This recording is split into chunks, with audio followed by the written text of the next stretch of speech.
everyone, welcome to my YouTube channel. My name is नक्षु Thakur. तो आज by the way this is my first video. आज मैं आपको बताऊंगी how my 2025 went और क्या मैंने सीखा. Overall 2025 is not good for me. तो थोड़ा सा मैंने इधर लिखा है कैसे कैसे मेरे 2025 गया है. 2 पेज में मैंने डिस्क्राइब किया है. तो जो मैंने लिखा है मैं उसको पढ़ के सुनाऊंगी. ठीक है. साल के फर्स्ट मंथ जनवरी में फर्स्ट वीक में ही मुझे हेल्थ प्रॉब्लम्स स्टार्ट हो गई. हाँ, मुझे हेल्थ प्रॉब्लम स्टार्ट हो गई थी. थोड़ी तो मुझे याद भी नहीं है, पर मेरे इधर फेस पे कुछ पिंपल से आ गए थे अचानक से, एंड अचानक से वो गायब हो जाते थे. मतलब मुझे बहुत ज़्यादा डिस्टर्ब किया इन चीज़ों ने. मुझे फिर मेडिसिन लेनी पड़ी, मुझे डॉक्टर के पास जाना पड़ा. जनवरी में ही मेरी प्रॉब्लम स्टार्ट हो गई थी. फिर आता है अब फरवरी में भी फर्स्ट वीक में 5 तारीख को.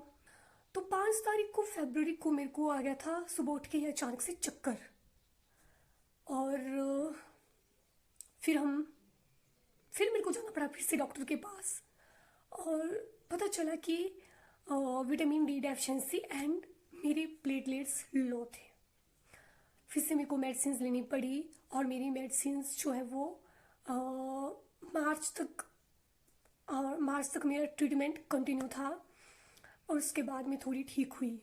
मार्च में मेरे मन में ऐसा था कि मतलब डर बैठ गया था. जब मेरे को ये चक्कर आ रहा था अचानक से, तो मुझे लगता था जैसे कि कहीं मैं ऐसे चल रही हूँ, मैं चलते चलते ना गिर जाऊँ, या बैठे बैठे कहीं भी अगर मैं ट्रैवल कर रही हूँ, बस में हूँ, तो कहीं उस टाइम ना मैं गिर जाऊँ. मतलब मेरे अंदर बहुत ज़्यादा डर बैठ गया था.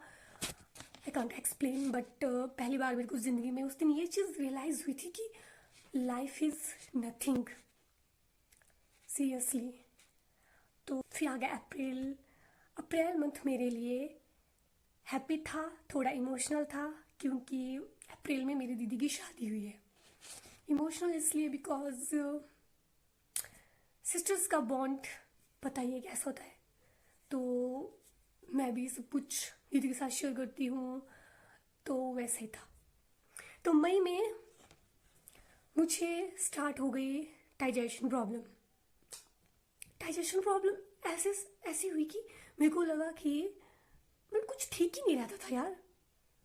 फिर मेरे को एट द एंड मेरे को डॉक्टर के पास जाना ही पड़ा.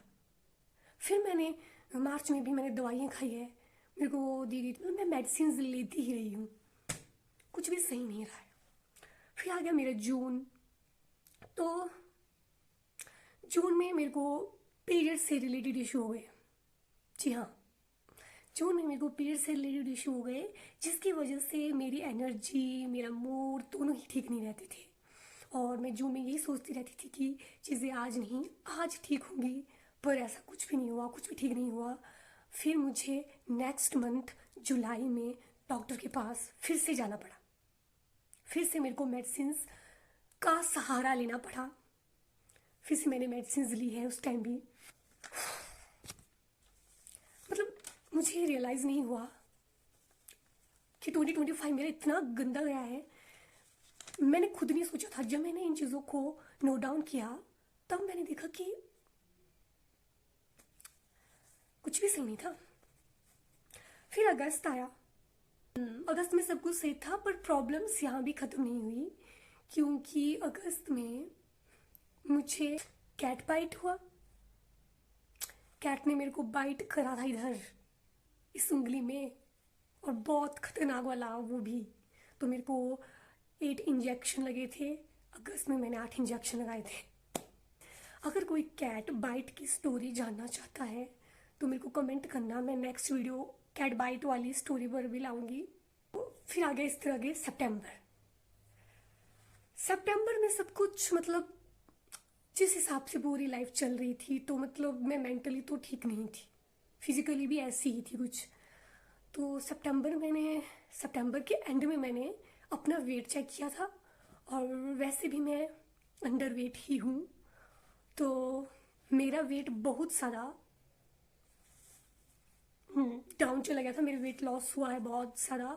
सितंबर जितना बच्चा था वैसे भी मैं अंडर वेट थी, पर जितना था उससे भी और ज़्यादा कम मेरा वेट हो गया था, और मैं मेंटली और ज़्यादा स्ट्रेस में आ गई। अक्टूबर में सब कुछ ऐसा नॉर्मल सा था, कुछ ना ज़्यादा खुश ना ज़्यादा सैड, मतलब नॉर्मल सा गया है। फिर नवंबर आया। नवंबर मेरे लिए था टर्निंग पॉइंट। तो नवंबर में मुझे सेल्फ रियलाइजेशन हुआ है, एंड बहुत सी चीज़ों को लेकर मेरे को क्लियरिटी मिली है, और बहुत से लोगों से मैंने एक टॉपिक किया है। फिर आ गया दिसंबर। फाइनली इन द एंड सब कुछ सही हुआ है। दिसंबर मेरा काफ़ी ज़्यादा अच्छा गया है, एंड दिसंबर में मेरी लाइफ काफ़ी स्टेबल हुई। मैं हैप्पी थी, मेंटली मेरे को क्लियरिटी मिल चुकी थी चीज़ों की, एंड दिसंबर में मैं इमोशनली, फिज़िकली, मेंटली सही फील कर रही थी। फिज़िकली भी मैं ठीक थी। ठीक थी क्या, ठीक ही हूँ, ठीक ही हूँ, अब तो ठीक ही हूँ। और ओवरऑल इन सारी चीज़ों से मैंने क्या सीखा? सबसे पहली चीज़ जो मैंने सीखी है वो ये कि जब मैं बहुत ज़्यादा ऐसे, मतलब मेरी हेल्थ ख़राब चल रही थी, तो उस टाइम मैं अपने को एक चीज़ बोलती थी कि हर दिन एक सा नहीं होता, एंड ये चीज़ मुझे मोटिवेट भी करती थी। और दूसरी चीज़ मैंने ये सीखी कि अगर आपके माइंड में, देखो, अगर आपके माइंड में कभी भी ऐसे नेगेटिव थॉट्स चलते हैं तो उन नेगेटिव थॉट्स को कट करो, कट करो। सोचो मत, ओवर थिंकिंग में मत जाओ। ओवर थिंकिंग तभी होती है जब हम छोटी छोटी चीज़ों को शेयर नहीं करते हैं और अपने दिमाग में रखते हैं और उन चीज़ों के बारे में बहुत ज़्यादा सोचने लगते हैं। तो उन चीज़ों को, जैसे ही आप कोई नेगेटिव थॉट आपके माइंड में आता है, उस चीज़ को कट करो, कुछ और सोचो।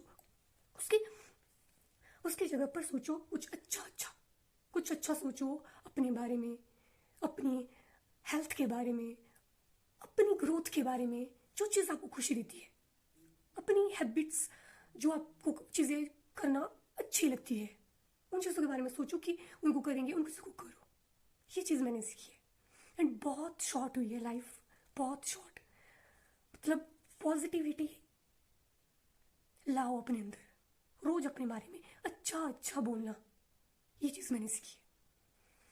एंड अभी मैं बिल्कुल ठीक हूँ, बिल्कुल सही हूँ, और बहुत कुछ शायद इस साल भी सीखने को मिलेगा। तो thank you guys for watching my video. वैसे मैं आपको बता दूँ कि मेरी वॉइस ऐसी ही है। तो गाइज अगर आप इंटरेस्टेड हैं मेरी और वीडियोस देखने के लिए तो सब्सक्राइब करें, and thank you for watching. Bye bye.